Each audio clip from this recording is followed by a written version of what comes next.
Dobrý den, dnes bych vám rád ukázal historii naší obrany ještě československého státu, který se připravoval na válku proti Německu a jejím spojencům.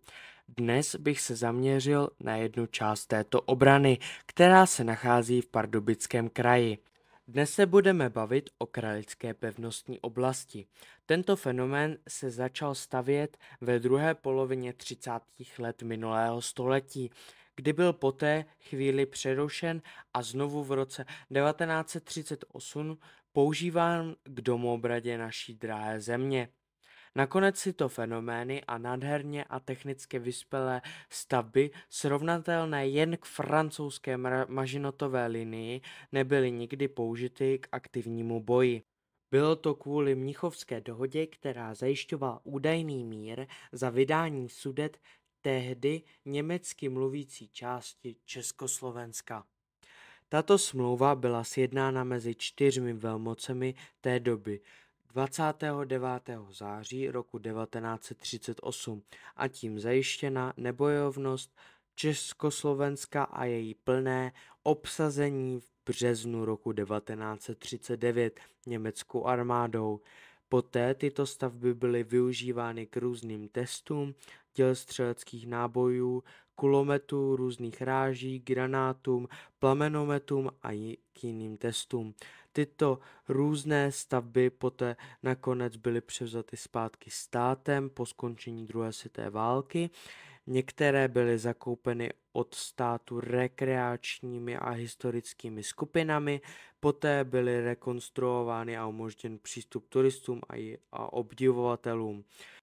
Ostatní jsou stále vlastněny státem anebo využívané jako sklady nebo jiná vládní zařízení. Teď se podíváme na lehká opevnění. Lehká opevnění neboli řopíky jsou základním stavebním kamenem této obrany. Jsou různé typy a vzory těchto opevnění, které byly využívány do různých terénů a situací. Tyto typy se dělí na lehké opevnění vzor 36 nebo 37, kterých bylo vystaveno dohromady 191, z toho 4 vzoru 36. Tyto vzory se poté dělí na další podskupiny a podvzory, kterých bylo vyprojektováno 45. Jedním z těchto podvzorů je vzor 37A 180. Toto označení znamená, že střílny byly na bočních stěnách a číslo znamená v jakém úhlu. Poté zde máme i typ B, který označuje, že jedna boční střílna byla přesunuta na přední stěnu. Také máme další typy těchto objektů, což jsou C, D, E, jež každá z nich značila různé změny ve střílnách či jiných malých změnách. Vstup do řapíku byl udělán tak, aby nebyl spatřen protivníky, což znamená, že byl na odlehlé straně, odkud měl přijít útok. I tak byl ozbrojen a jak vidíte, ve dveřích byla umístěna střílna. Dále důležitou částí byly střílny. Na fotce vidíme vzor 37A. Tento řopík byl vystaven s 2 střílnami, které byly naproti sobě. Další byla čelní strana, kde byl vystaven zemní zához. Tento zához sloužil jako první obrana tohoto řopíku, krytí a kamufláž. Vybavení a posádka. Posádka řopíku byla úplně základní a skládala se ze 4 až 5 mužů, z toho jeden byl velitel. Vojáci měli směny, u kterých se střídali. Postele v řopíku nebyly a muži si po většinu času udělali venku svůj příkop, kde trávili čas. Komunikace mezi řopíkama probíhala zajímavým způsobem, kdy komunikovali skrz rádiové vlny, ale které procházely skrz zem. Bohužel většina malých řapíků je poškozena nebo se o ně vůbec nikdo nestará a většinou jsou majetkem státu a vstup do objektů je zakázaný. Proto je většina zabezpečených a nebo nepřístupných. I tak je to ale krásný výlet, na který vás rád zvu. Tyto lehká opevnění jsou situovaná přibližně 30 až 70 metrů od sebe, aby byla v dosahu dostřelu i při zničení jednoho z nich v této linii. Trasa, po které půjdete, vás většinou zavede jen pár z nich.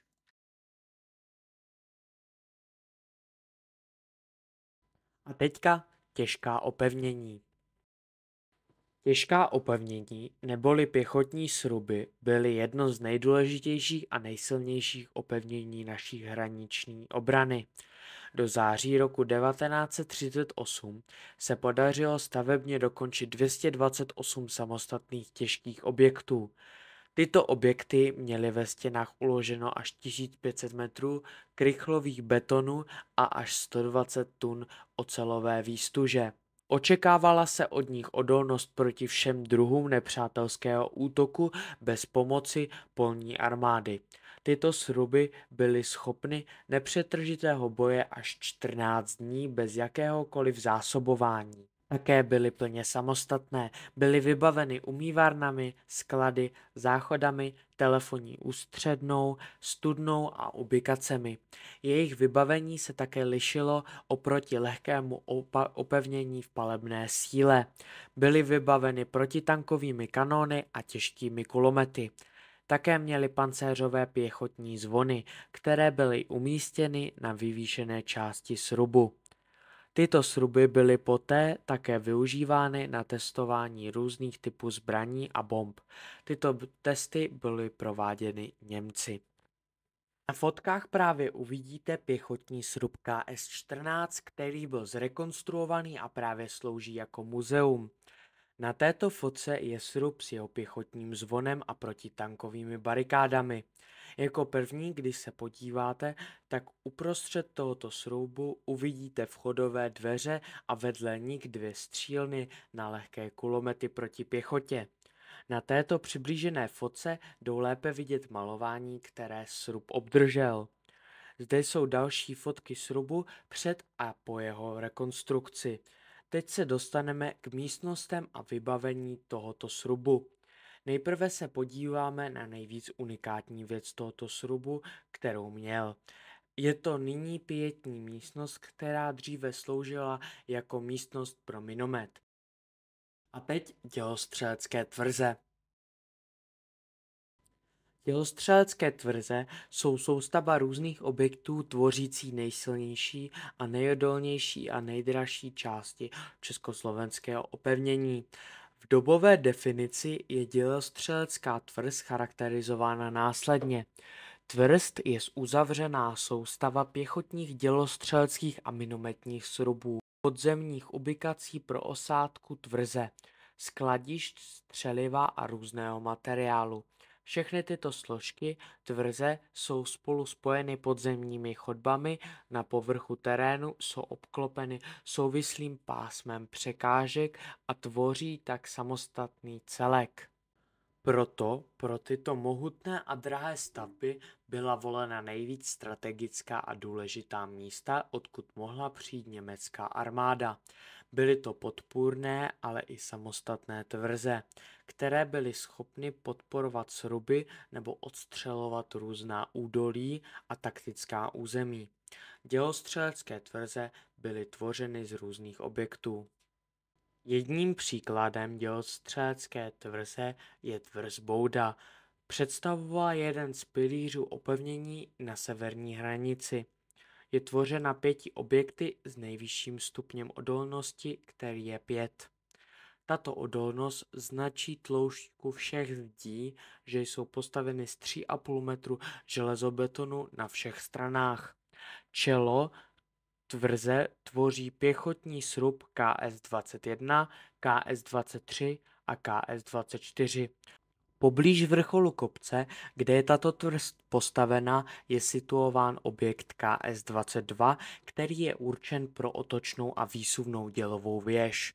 Ve vzdálenosti skoro 1 kilometru od čela tvrze je umístěný vchodový objekt KS-22A, který byl určen pro zásobování.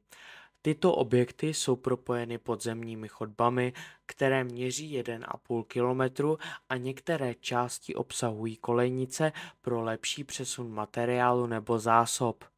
Nyní tvrz Bouda je rekonstruovaná a je dobrým místem na navštívení i s dětmi, ale pozor, komplex je opravdu rozsáhlý, takže se pořádně nachodíte. Osud těchto opevnění je bohužel většinou smutný. Většina lehkého opevnění buď nikdy nebyla vůbec postavena kvůli převzetí našich Sudet díky Mnichovské dohodě, anebo na nich byla prováděna množství testů různých zbraní.